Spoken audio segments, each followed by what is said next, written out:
Good evening. This is Ramon again, bold like a leopard. I'm just going to do a brief continuation on yesterday's video on Obama's job policy performance. And we're not going to stay very long. I hope not. You know how I go over time.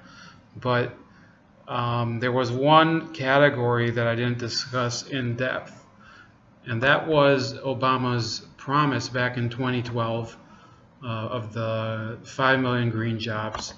And while reading and actually finishing the uploading and publishing of yesterday's video, which was Bold Obama Wrap Up Episode 1, and I'm going to make this episode 1.5, I did come across a number of issues that he also had regarding that famous green jobs plan.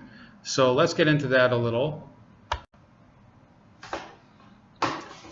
So look, there was a promise made in 2012 while he was running for re-election that he would create 1 million manufacturing jobs. As of May, they said in order for him to fulfill that promise, which he said he could fulfill by the end of 2016, he would have had to create about 76,000 jobs per month in the manufacturing sector alone. I think until then, until May 2016, Obama had created something like 330,000 jobs. That's what the article says. You can see it in the link in yesterday's video. I'll repost that link too in the description below. And I didn't discuss it so much in my blog post, but I did discuss the issue of the alternative jobs, and that you can see in the first video as well. But in this video, we're going to talk about the green jobs. And the issue there, and that's why I'm not going to dwell on that very long, is that Obama was bewitched by an idea that took hold in the latter days of the Bush administration, which was the green economy. And I'm not going to say that there is no green economy. You do need to think about, if you're an entrepreneur, especially if you're an engineer and you're trying to market product today, you need to talk about making energy efficient and cost-effective new innovations. It's as much consideration as far as the customer, as far as reducing their costs, as it is about improving the environment. I think there's nothing wrong with trying to be eco-friendly. But Van Jones, the person that he tapped to be his green jobs advisor, and Jones kind of rejected the title of green jobs czar, but he tapped him to be his green jobs coordinator, and apparently the position was supposed to have been that Jones would coordinate all of these initiatives as far as every federal department would go. So what ended up happening was that Jones' previous activities as a quote-unquote civil rights activist or community organizer, I don't remember what it is, he's a lawyer by profession, all of those activities kind of attracted a lot of attention from Fox News, and rightly or wrongly. And I'd say, maybe he should not have resigned, but instead of fighting their questioning and their coverage of his career, I don't know, I do remember this issue. I don't remember if it was in the news every day, but it was a big issue at the time, the early days of the Obama administration. Instead of fighting it like, for example, Eric Holder would have, Van Jones kind of crumbled and just left. He resigned even, I think it was barely a few weeks after he'd been considered for the position. And there was another person that was, his name was Kevin Jennings, I believe. He was supposed to be the safe schools czar. He was also forced to resign because of some sort of literature that he distributed in the past that was had legitimated or legitimized pedophilia or something like that, or he'd had there was a campaign at the time, and it was by a number of Republican activists to expose these guys. I think in Kevin Jennings' case, it was a very good catch on their part, because I'm not sure I would want somebody who had those positions, and they were true, all those issues that they had with him. I think that was a good idea to axe Kevin Jennings. Sorry, Ken Jennings is that Jeopardy guy. I think that he's a Mormon, so don't confuse the two. I think his name was Kevin Jennings. That was a good catch on the Republicans' part. What wasn't a good catch, I think Van Jones, they should have allowed him to continue working. I don't know if it would have really made a difference, because the Obama administration wasn't the most effective at anything it did in terms of implementing its agenda. And instead, Van Jones went into the media. But this green jobs agenda, nothing came of it. In fact, I'm looking at the Bloomberg assessment from 2012 of the green economy that Obama had advocated for. And I'm going to repost this again. I'm going to repost a number of these links in the description. And in this October 12, 2012 evaluation by Ira Bowdway of Bloomberg, they talk about $2.8 billion dispersed in electricity infrastructure research. From that $2.8 billion, how many jobs were created? 3,231. And in every other category, low emission technology research and education, which was $4.8 billion, there was 5,480 jobs created. So that's also in the thousands, not in the millions. Not like Obama had promised 5 million. This was in the thousands. Fossil fuel research, $186 million invested by the government. 207 jobs created. In energy efficient appliance rebate program, there were $296 million disbursed.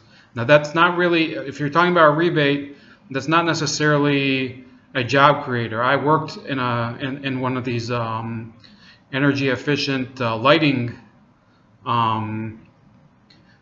installers as a contractor. I worked for them, and you know it's a good business. It's a legitimate business, but it's not a job creator.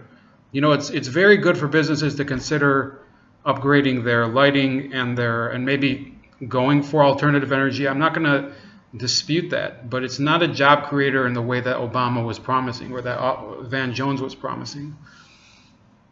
And I encourage them. You know, I could say even today, I don't regret having those companies come in and just save money on their lighting and save energy, because after all, that's something that's good for business, and it's good for the environment as well. And we don't want to be consuming more than we have to. It's not a matter of this green economy nonsense. It's a matter of making your business more efficient and perhaps conserving the environment in ways that everybody could agree on. I don't think that's a political issue. Then there was $4.5 billion dispersed in weatherizing low-income households. That was 6,354 jobs created. Then there was energy efficient and conservation programs, 10,497 jobs created after $7.1 billion was invested. And then there was renewable energy research for $1.3 billion, which created 3,083 jobs. So for the total, and it does the math for us, they created between 2009 and 2012, or a month before the November election, they created 28,854 jobs. That's pretty short of Obama's goal, if I'm not mistaken. I don't even think that's a drop in the bucket. I mean, 10% would be 500,000. 5% would be 50,000, right? We're at 28,000. So this is 2.5% of his goal. That's what he achieved in 4 years. Okay, so I don't want to hear anybody talking about how Obama he tried and and you know that nobody let him do it. This was an issue of investment of money. And do you want to tell me that in the 2 years that the Democrats did have control of the House and did have control of the Senate, and were in the executive branch with Obama, do you want to tell me that he didn't have the power to put in the effort that he needed to in order to get those green jobs? I don't want to hear that crap from you, any of you Obamacrats that are left. And if any of you are left on the 21st, which I think is the first day of the inauguration and everything, I want you to think about that. You let it go for 8 years, a promise that was just a complete and total mock-up. It's like one of those towns that they make in those old Western films that are just made of cardboard in the front, and there's little posts in the back. It's a mock-up. There's nothing to the green economy that Obama was talking about. The green economy, in reality, is not something that's geared towards generating massive growth. I think it's really talking about reallocating resources on an economical basis. So, sorry about that, I got an itchy nose, but we're gonna stop this video. I'm gonna produce a few more regarding the Obama wrap-up, I'm calling it. Just talking about various different issues that he charged himself with doing. You know, we're gonna talk the first two. I did these two on job creation. I am definitely going to do one on Obamacare. All the people who are emphasizing his foreign policy issues, there will be a video on that.